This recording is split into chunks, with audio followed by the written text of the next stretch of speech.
स्वागत है आपका कैरियर प्लस कोचिंग के ऑनलाइन प्लेटफॉर्म पे। आज हम लोग भारतीय संविधान का जो चैप्टर वाइज एमसीक्यू सीरीज चल रही है उसका केंद्र राज्य संबंध के कुछ इंपॉर्टेंट क्वेश्चन देखेंगे। तो चलिए शुरुआत करते हैं। वीडियो शुरू करने के पहले चैनल को सब्सक्राइब और वीडियो को लाइक अवश्य किया करें, जिससे ज़्यादा से ज़्यादा लोगों तक यह कंटेंट पहुँच सके। चलिए बढ़ते हैं आज के क्वेश्चन की तरफ। आज का पहला क्वेश्चन कह रहा है, संघ सूची, राज्य सूची तथा समवर्ती सूची का विस्तृत उल्लेख संविधान के किस अनुसूची में किया गया है? छठी, सातवीं, आठवीं, नौवीं। तो ये किसमें किया गया? सातवीं अनुसूची में। जो ये तीनों सूचियां दी हुई है, संघ सूची, राज्य सूची और समवर्ती सूची, ये संविधान की सातवीं अनुसूची में इनका उल्लेख है। ठीक है, तो विकल्प कौन सा सही हो जाएगा? बी विकल्प, सातवीं अनुसूची। चलिए बढ़ते हैं अगले क्वेश्चन की तरफ। भारतीय संविधान में तीन अनुसूचियों से संबंधित व्यवस्था निम्न में से कहां से ली गई है? यूएसए के संविधान से, ऑस्ट्रेलिया के संविधान से, कनाडा के संविधान से, भारत सरकार अधिनियम 1935 से। तो ये जो समवर्ती सूची, राज्य सूची, संघ सूची का प्रावधान किया गया है, ये भारत सरकार अधिनियम सन 1935 से लिया गया है। विकल्प डी सही हो जाएगा।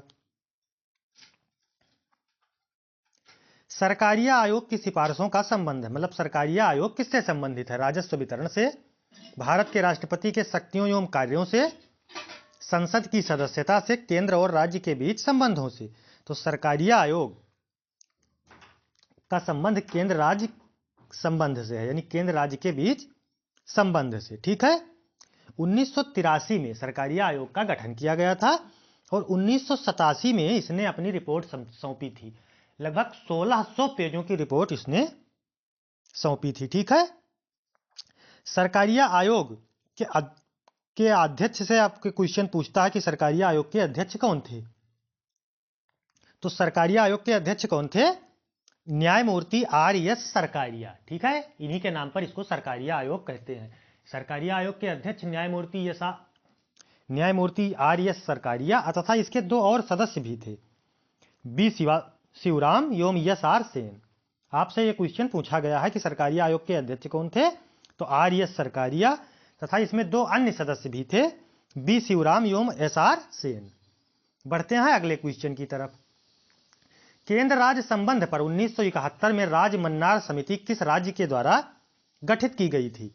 आंध्र प्रदेश, केरल, तमिलनाडु, कर्नाटक। तो ये आपको पता होगा कि राज्य मन्नार समिति जो है ये तमिलनाडु में गठित की गई थी, तमिलनाडु सरकार के द्वारा गठित की गई थी 1969 में। ठीक है, उस समय वहां के मुख्यमंत्री करुणानिधि जी थे, उन्होंने गठित किया था। इसके अध्यक्ष डॉक्टर पी.बी. राजमन्नार थे। चलिए बढ़ते हैं अगले क्वेश्चन की तरफ। सरकारिया आयोग संबंधित है उच्च शिक्षा से, नदी जल विवादों से, शेयर घोटालों से, केंद्र राज्य संबंधों से। तो सरकारिया आयोग केंद्र राज्य संबंध से संबंधित है। विकल्प डी सही हो जाएगा। भारतीय संविधान में राज्य की शक्तियां एवं कार्य जिस प्रकार से विभाजित किए गए हैं, 2 सूचियों में, 3 सूचियों में, 4 सूचियों में, 5 सूचियों में, तो ये 3 सूचियों में विभाजित की गए हैं। ठीक है, विकल्प कौन सा सही हो जाएगा? बी विकल्प। वो सूचियां कौन कौन सी हैं? संघ सूची, राज्य सूची, समवर्ती यानी अवशिष्ट सूची। चलिए बढ़ते हैं अगले क्वेश्चन की तरफ। केंद्र तथा राज्य के मध्य शक्तियों के वितरण के लिए भारत के संविधान में 3 सूचियों को प्रस्तुत करता है। निम्न में से कौन 2 अनुच्छेद शक्तियों के वितरण को विनियमित करते हैं? 4 तथा 5, अनुच्छेद 56 तथा 57, अनुच्छेद 141 तथा 142, अनुच्छेद 245 तथा 246। तो विकल्प कौन सा सही हो जाएगा? अनुच्छेद 245 तथा 246, यानी विकल्प डी सही हो जाएगा। संघ और राज्यों के विधायी उपबंधों का संचालन किन सूचियों के आधार पर किया जाता है? संघ सूची, क्या कह रहा है? संघ और राज्य के विधायी उपबंधों, संघ सूची, राज्य सूची, समवर्ती सूची, इनमें से सभी। तो देखिए, केंद्र राज्य संबंधों के बारे में ही तीनों सूचियां दी हुई हैं, संघ सूची भी, राज्य सूची, समवर्ती सूची। इसलिए विकल्प डी, इनमें से सभी सही हो जाएगा। भारतीय संविधान में अवशिष्ट अधिकार है राज्य के पास, केंद्र के पास, केंद्र एवं राज्य दोनों के पास, किसी के पास नहीं। तो कौन सा विकल्प सही हो जाएगा? अवशिष्ट शक्तियां किसके पास है? केंद्र के पास, यानी विकल्प बी सही हो जाएगा। बढ़ते हैं अगले क्वेश्चन की तरफ। भारतीय संविधान के अनुसार अवशिष्ट शक्तियां किसको सौंपी गई हैं? राष्ट्रपति, संघीय संसद, राज्य विधानमंडल, राज्यपाल। तो ये किसको सौंपी गई है? संघीय संसद। विकल्प बी सही हो जाएगा। भारतीय संविधान में केंद्र व राज्य सरकारों के कार्य क्षेत्र को संघ सूची, राज्य सूची और समवर्ती सूची द्वारा स्पष्ट किया गया है। जो कार्य इन सूचियों में वर्णित नहीं है वह किसके अधिकार क्षेत्र में आते हैं? राज्य के, संघ के, संघ व राज्य के किसी के कार्य क्षेत्र में नहीं। तो वह किसके कार्य क्षेत्र में आएंगे? संघ के। विकल्प कौन सा सही हो जाएगा? बी विकल्प। चलिए बढ़ते हैं अगले क्वेश्चन की तरफ। अवशिष्ट विषयों पर विधि निर्माण का अधिकार किसे प्राप्त है? संघ को, राज्य को, संघ एवं राज्य दोनों को, इनमें से कोई नहीं। तो किसे प्राप्त है ये? संघ को। विकल्प कौन सा सही हो जाएगा? ए विकल्प। चलिए बढ़ते हैं अगले क्वेश्चन की तरफ। निम्न में से कौन सा कथन सही है? संघ सूची के विषयों पर विधि निर्माण व अन्य अधिकार संसद को प्राप्त है। राज्य सूची के विषयों पर विधि निर्माण का अन्य अधिकार राज्य विधानमंडल को प्राप्त है। समवर्ती सूची के विषयों पर संसद तथा राज्य विधानमंडल दोनों को ही विधि निर्माण का अधिकार प्राप्त है। उपयुक्त सभी। तो संघ सूची पे कानून संघ केंद्र बनाता है, राज्य सूची पे कानून राज्य बनाता है और समवर्ती सूची पे दोनों कानून बना सकते हैं। इसलिए विकल्प डी उपयुक्त सभी सही हो जाएगा। चलिए बढ़ते हैं अगले क्वेश्चन की तरफ। यदि समवर्ती सूची के किसी विषय पर राज्य विधानमंडल द्वारा निर्मित अधिनियम उस विषय पर संसदीय अधिनियम परस्पर विरोधी हो तो, मतलब राज्य विधानमंडल द्वारा जो नियम बनाया गया हो और संसद के द्वारा जो नियम बनाए गए हो दोनों परस्पर मैच ना करते हो, मतलब विरोधी हो, तो क्या होगा? जो नियम पहले बना है वह दूसरा अभिवासी होगा, जो नियम बाद में बना है वह पहले पर अभिवासी होगा, मतलब पहले पर प्रभावी होगा। संसदीय अधिनियम राज्यीय अधिनियम पर प्रभावी होगा या अभिवासी होगा। संसद और राज्य विधानमंडल दोनों को पुनः अधिनियम निर्माण करना होगा। तो देखिए, राज्य द्वारा कोई कानून बनाया गया और यदि वह समवर्ती सूची का विषय है और केंद्र द्वारा भी उस पर कानून बना दिया गया, तो यदि दोनों में विरोध है तो केंद्र का कानून ही लागू होगा, राज्य का नहीं लागू होगा। तो विकल्प कौन सा सही हो जाएगा? संसदीय अधिनियम राज्य अधिनियम पर अभिवासी होगा, यानी संसद द्वारा बनाया गया अधिनियम राज्य विधानमंडल द्वारा बनाए गए अधिनियम पर प्रभावी होगा। विकल्प सी सही हो जाएगा। किन स्थिति में संसद राज्य सूची के विषयों पर विधि निर्माण कर सकती है? आपातकाल की स्थिति में, दो या दो से अधिक राज्यों की सहमति से, अंतरराष्ट्रीय संधि व समझौते को लागू करने हेतु, उपयुक्त सभी। तो देखिए, यदि आपातकाल जैसी स्थिति है तो केंद्र का ही कानून लागू होगा। यदि दो या दो से अधिक राज्यों की सहमति है या दो से अधिक राज्यों के लिए कोई कानून बनाना है, राज्य सूची का ही विषय है, तो भी केंद्र का कानून लागू होगा। अंतरराष्ट्रीय संधि या समझौता लागू करना है तो भी केंद्र का ही कानून लागू होगा। इसलिए विकल्प सही होना चाहिए उपयुक्त में से सभी, लेकिन इसमें उपयुक्त में से सभी विकल्प नहीं दिया है, तो ये तीनों सही हैं। तो विकल्प आपका कौन सा सही हो जाएगा? उपयुक्त में से सभी विषय। ठीक है, विकल्प गलत दे दिया है। चलिए बढ़ते हैं अगले क्वेश्चन की तरफ। क्या भारतीय संघ का कोई राज्य किसी विदेश या अंतरराष्ट्रीय संगठन से ऋण ले सकता है? हाँ, नहीं, संघीय सरकार की अनुमति प्राप्त करके, राष्ट्रपति की अनुमति प्राप्त करके। तो देखिए, राज्य सरकारें किसी विदेश से कर्ज नहीं ले सकती हैं या अनुदान नहीं ले, ऋण नहीं ले सकती हैं। तो विकल्प कौन सा सही हो जाएगा? नहीं, केंद्र ले सकता है लेकिन राज्य सरकारें नहीं ले सकती हैं। अंतरराष्ट्रीय संगठन से ऋण ये नहीं ले सकती हैं। सरकारिया आयोग की स्थापना निम्न में से किसके संबंध में जांच के लिए हुई थी? जेल सुधार, केंद्र राज्य संबंध, पिछड़े वर्ग के उत्थान के लिए, शिक्षा सुधार के लिए, तो सरकारिया आयोग का गठन केंद्र राज्य संबंधों के सुधार के लिए किया गया था या जांच के लिए किया गया था, तो विकल्प बी सही हो जाएगा। केंद्र राज्य संबंधों पर विचार करने के लिए सरकारिया आयोग का गठन कब किया गया? 1967, 1981, 1983, 1982। तो सन 1983 में सरकारिया आयोग का गठन किया गया था और 1987 में इसने अपनी रिपोर्ट 1600 पेजों की रिपोर्ट सौंपी थी। इसके अध्यक्ष न्यायमूर्ति सरकारिया जी थे तथा इसमें 2 सदस्य और भी थे। चलिए बढ़ते हैं अगले क्वेश्चन की तरफ।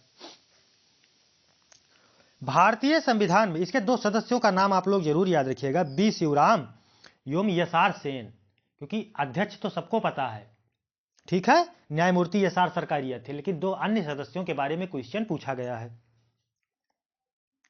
अगला क्वेश्चन कह रहा है भारतीय संविधान में अवशिष्ट अधिकारों का संघीय सरकार को दिया गया है, मतलब अवशिष्ट अधिकार किसको दिया गया है? संघीय सरकार को, राज्य सरकार को दिया गया है, संघीय और राज्य सरकारों को दिया गया है, ना ही संघीय और ना ही राज्य सरकारों को दिया गया है। तो देखिए ये संघीय सरकारों को दिया गया है, यानी विकल्प ए सही हो जाएगा। बढ़ते हैं अगले क्वेश्चन की तरफ। समवर्ती सूची में लिखे विषयों पर अधिनियम बनाने का अधिकार किसके पास है?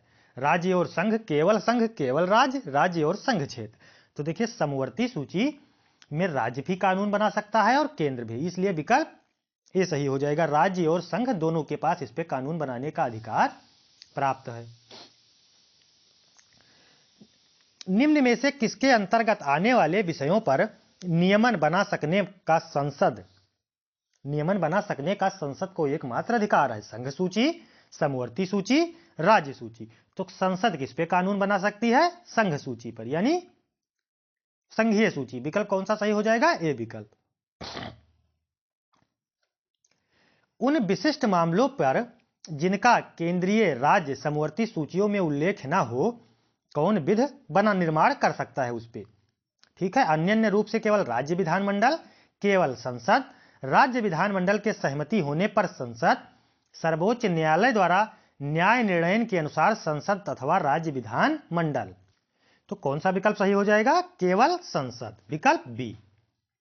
बढ़ते हैं अगले क्वेश्चन की तरफ। पंचायती राज्य विषय है समवर्ती सूची का, केंद्र सूची का, राज्य की सूची का, विशेषाधिकार की सूची का। तो पंचायती राज किसका विषय है? राज्य सूची का। विकल्प बी सही हो जाएगा, विकल्प सी सही हो जाएगा। ठीक है, भारत में 3 अनुसूचियां दी हुई हैं, संघ सूची, राज्य सूची, समवर्ती सूची। ठीक है, ये जो पंचायती राज है ये राज्य सूची के प्रविष्ट 5 का विषय है, ये ध्यान रखिएगा। पंचायती राज आपको अलग से करवाऊंगा। भूमि सुधार के विषय के अंतर्गत आते हैं। भूमि सुधार जो है किसके अंतर्गत आते हैं? संघ सूची, राज्य सूची, समवर्ती सूची, इनमें से कोई नहीं। तो भूमि सुधार जो है ये राज्य सूची का विषय है। ठीक है, तो विकल्प कौन सा सही हो जाएगा? सी विकल्प। आर्थिक नियोजन किसका विषय है? संघ सूची का, राज्य सूची का, समवर्ती सूची का। तो यह आर्थिक नियोजन जो है ये समवर्ती सूची का विषय है। ठीक है, इस पे केंद्र भी कानून बना सकता है और राज्य भी। तो आर्थिक नियोजन समवर्ती सूची का विषय है। निम्न में से कौन सा विषय समवर्ती सूची में है? समवर्ती सूची में कह रहा है कृषि, शिक्षा, पुलिस, रक्षा। तो देखिए शिक्षा जो है ये समवर्ती सूची का विषय है, बाकी पुलिस जो है ये राज्य सूची का विषय है, रक्षा जो है ये केंद्र सरकार का है, कृषि भी राज्य सरकार का है। तो शिक्षा ऐसा है जो समवर्ती सूची में है। अच्छा, संघ सूची में कितने विषय हैं? 97 विषय। संघ सूची में 97 विषय हैं, राज्य सूची में 66 विषय हैं और समवर्ती सूची में 47 विषय शामिल किए गए हैं। यह ध्यान रखिएगा। बढ़ते हैं अगले क्वेश्चन की तरफ। भारतीय संविधान की 7वीं अनुसूची के अंतर्गत संघ सूची में निम्न में से किसका उल्लेख नहीं है? बैंकिंग, बीमा, जनगणना, गैस। तो गैस जो है इसका विषय, इसका उल्लेख संघ सूची में नहीं है। ठीक है, और संघ सूची में है कितने विषय? 97 विषय, ये ध्यान रखिएगा। बढ़ते हैं अगले क्वेश्चन की तरफ।